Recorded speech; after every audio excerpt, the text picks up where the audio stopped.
Hello friends, నేను మీ JD. Welcome to big boss updates. Big బాస్లో సెకండ్ ప్రోమో వచ్చింది 34 డే. ఇక ఫస్ట్ సీతను వేసుకున్నాడు నాగార్జున గారు. అన్ని డెసిషన్స్ రైట్ అంటే ఆమె ఇక విష్ణుని మణికంఠని నామినేట్ చేయడంలో ఫీల్ అయ్యాను, సో అందుకనే సెల్ఫ్ సాక్రిఫైస్ చేసుకున్నాను అన్నాడు.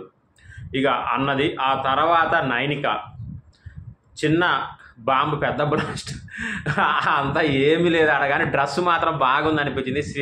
నైనిక డ్రెస్ ప్రోమోలో బాగుందా లేదా మీరు కామెంట్ చేయండి. ఇక ఆ తర్వాత మెనీ కంటకి ఆ కంట కన్నీరు 8 minutes ఇస్తున్నావు, నువ్వు ఎంత ఏడుస్తావు ఏడువు తుడుచుకో అని చెప్పేసి మొత్తం టిష్యూ పేపర్లు పెట్టాడు.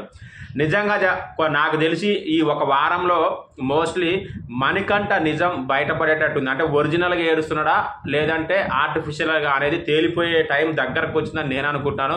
ఎందుకంటే నాగార్జున గారు కూడా వాళ్ళ వైఫ్ గురించి చిన్న చిన్న హింట్స్ ఇస్తూ ఉన్నారు. ఇయ్యగానే మనోడు కదిలిపోయిండు.